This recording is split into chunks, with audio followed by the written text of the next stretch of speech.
नमस्कार दोस्तों, स्वागत है आपका एक बार फिर से मेरे exam channel learn to grow में। जैसे हम डिस्कस करते हैं वैकेंसियों के बारे में गाइस, तो आज मैं आपके लिए लाया हूँ इंटेल कोच फैक्ट्री चेन्नई, यानी जो रेलवे की शाखा है भारतीय रेलवे की, उसके द्वारा जो अप्रेंटिसशिप निकाली गई है उसके बारे में जो वैकेंसी आई है, तो उसके बारे में आज हम डिस्कस करने वाले हैं इस पूरे वीडियो में। तो चलिए गाइस, क्या है वैकेंसी, किस पोस्ट के लिए आई है, क्या क्या ट्रेड इसमें मांगी गई है, पूरा डिस्कशन करते हैं। तो चलिए गाइस, शुभारंभ करते हैं आज की वीडियो सीरीज का। तो first of all guys, agreement of apprenticeship है, तो आप याद रखिएगा एक्ट 1961 के तहत ये जारी किया गया है। ऑफिशियली डाटा है ये स्किल इंडिया के तहत, तो ऑनलाइन वैकेंसी है ये। और आप यानी क्या बोलते हैं 21/6 यानी 21 जून तक आप इसके लिए अप्लाई कर सकते हैं। वेबसाइट इन्होंने दे के रखी है। अगर आपको कोई ज़्यादा जानकारी चाहिए तो www.pb.icf.gov.in पर आप जा सकते हैं। पहली चीज़ गाइज देख लें, एप्लीकेशन स्टार्ट जो होने वाली है 22 मई 2024 से स्टार्ट होने वाली है। देन एंडिंग डेट जो है वो 21 जून 2024 है। ठीक है, ये आप याद रखिएगा। 21 जून रात के 12 बजे तक नहीं है गाइज, 17:30 तक का है, यानी दोपहर तक की ही रहेगी ये वैकेंसी। उसके बाद ये क्लोज हो जाएगी। ठीक है, अब यहाँ पे हम बात कर लें कि एक्स ITI वाले भी मांगे गए हैं और फ्रेशर भी मांगे गए हैं। ठीक है गाइस, तो देख लेते हैं हम कौन कौन सी ट्रेडों को यहाँ पे मौका दिया गया है।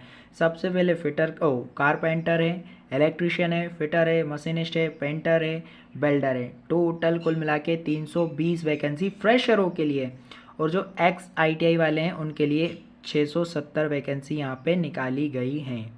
ठीक है, अब MLT रेडियोलॉजी और MLT पैथोलॉजी और पासा, इनके लिए भी यहाँ पे वैकेंसी निकाली गई है। बट पासा के लिए यानी जो पुराने ITI वाले स्टूडेंट हैं उन्हीं के लिए यहाँ पे निकाली गई है। पासा यानी programming and system administration assistant लोग जो उन्होंने करा है उसके लिए है यहाँ पे। MTL यानी जो इन्होंने मेडिकल लैब टेक्नीशियन का यानी डिप्लोमा करा है, ये उनके लिए है वैकेंसी, तो ध्यान दीजिएगा। टोटल फ्रेशरों के लिए 320 है और एक्स ITI वालों के लिए 670 पोस्ट यहाँ पे निकाली गई है। ठीक है, अब यहाँ पे हम बात कर लें कि क्वालिफिकेशन क्या होनी चाहिए आपके पास। तो first, candidate will be qualify engineering degree diploma and course completed act apprentice are not eligible to apply. यानी जो लोग इंजीनियरिंग वाले हैं, डिप्लोमा कोर्स इनका कंप्लीट है एक्ट 1900 अप्रेंटिस के तहत, वो इसमें अप्लाई नहीं कर सकते। यानी ऑलरेडी जिन्होंने कर चुके हैं वो इसमें अप्लाई नहीं कर पाएंगे। ठीक है, this notification is purely of giving apprenticeship training and not for employment. यानी सीधी सी बात है, आपका 1 साल का कॉन्ट्रैक्ट है गाइस, इसके अलावा कुछ भी नहीं है। आप 1 साल बाद ये मत बोलिएगा कि रेलवे हमको वैकेंसी दे। ठीक है, यहाँ पे पूरा इन्होंने डिस्कस करके रखा है, तो यहाँ पे आप एलिजिबल कर सकते हैं। ठीक है, डिसेबिलिटी आप सभी को पता है, यहाँ पे कोई दिखाने की ज़रूरत नहीं है। और हम बात कर लेते हैं आगे कौन कौन इसके लिए वो कर सकता है।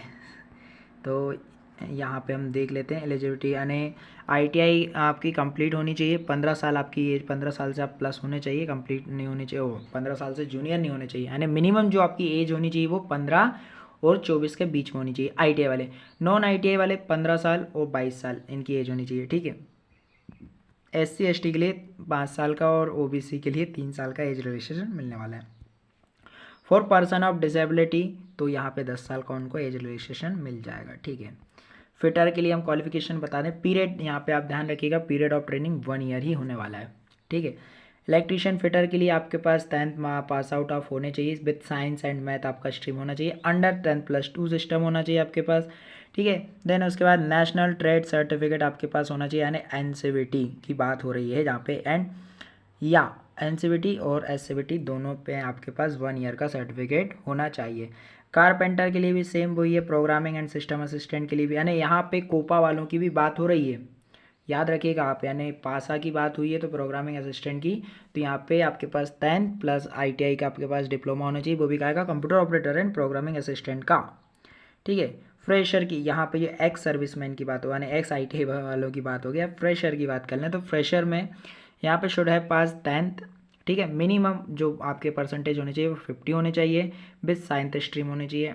ठीक है, और यहाँ पे ट्रेनिंग जो उनका रहेगा फ्रेशरों के लिए 2 साल का ट्रेनिंग पीरियड है, और जो सेकेंड यानी एक्स ITI वाले हैं उनके लिए 1 साल का ट्रेनिंग पीरियड होने वाला है। ठीक है, अब हम आगे देख लेते हैं जो आपका स्टाइपेंड मिलने वाला है अप्रेंटिस एक्ट 1961 के तहत, वो फ्रेशरों के लिए जो 10वीं पास आउट से आ रहे हैं वो 6,000 रुपये पर मंथ है, और फ्रेशर जो 12th पे आ रहे हैं यानी 12th पास आउट है उनको 7,000 रुपये पर मंथ मिलने वाला है। और एक्स ITI जो है नेशनल और स्टेट सर्टिफिकेट होल्डर हैं उनको 7,000 रुपये पर मंथ मिलने वाला है। During this second year of apprentice training there shall be increase of 10% in the, यानी आपका मिनिमम स्टाइपेंड बढ़ने वाला है 10% सेकेंड ईयर में, ठीक है। देन सबसे मेन चीज़ कि हम अप्लाई कैसे करेंगे गाइस, तो यहाँ पे पोर्टल पे पूरी जानकारी दे के रखिए। आप यहाँ पे जाइए pv.icf.gov.in पे, आपको यहाँ पे एक्सेप्टेंस और एप्लीकेशन एक्सेप्ट करनी है थर्ड बाय ऑनलाइन मोड। यहाँ पे पूरा जाके आप डाटा फिल कीजिएगा। आपकी पासपोर्ट साइज़ फ़ोटो होनी चाहिए रिसेंटली, ठीक है। आपके सिग्नेचर वेल यानी ब्लैक इंक्स होने चाहिए वाइट बैकग्राउंड के साथ। आपके जो भी डॉक्यूमेंट है वो क्लियरली स्कैन करके आप आपका रजिस्ट्रेशन कंप्लीट कीजिएगा। डेट ऑफ बर्थ बिल्कुल गाइस मिसमैच मत कीजिएगा, अगर कहीं गड़बड़ होती है तो आपका फॉर्म रिजेक्ट हो जाएगा, ठीक है। देन हम बात करें प्रोसेसिंग फ़ीस की, तो 100 रुपीज़ यहाँ पे लगने वाले हैं, जो कि नॉट रिफंडेबल। अगर गाइस पेमेंट अगर अटक जाती है या कुछ भी दिक्कत आती है, दोबारा पेमेंट मत कीजिएगा। थोड़ी देर अनसक्सेसफुल होता है तभी आप रिटर्न पेमेंट कीजिएगा, अन्यथा थोड़ा सा वेट कर लीजिएगा ताकि पेमेंट सक्सेसफुल हो जाए, ठीक है। और यहाँ पे हम बात कर लेते हैं प्रोसेसिंग फ़ीस। आपका सारा कुछ कटने के बाद जो 100 रुपये कटने के बाद आपका एग्ज़ाम फॉर्म फिल हो जाएगा। दोनों रिसिप्ट ले लीजिएगा गाइज, एक आपकी पेमेंट की, देन आपका एप्लीकेशन फॉर्म की। गाइज प्लीज़ केयरफुली फॉर्म को फिलअप कीजिएगा, ठीक है। कोई मिस्टेक करा तो आपका फॉर्म रिजेक्ट हो सकता है। यहाँ पे कोविड का आपको छूट वैसे मिल चुकी है। अलॉटमेंट ऑफ ट्रेड आप सभी को पता है कि किस प्रकार से आप लोगों का सिलेक्शन होने वाला है, ठीक है। और यहाँ पे अदर कोई शर्तें इन लोगों ने आपको दे के रखी है, तो वो तो कोई गाइस इतनी खास नहीं है। तो apprenticeship under of skill India mission के तहत ये वैकेंसी को निकाला गया था। तो गाइस आई थिंक सो मैं आपको साथ पूरी प्रॉपर डिस्कस कर पाया हूँ इस वीडियो का।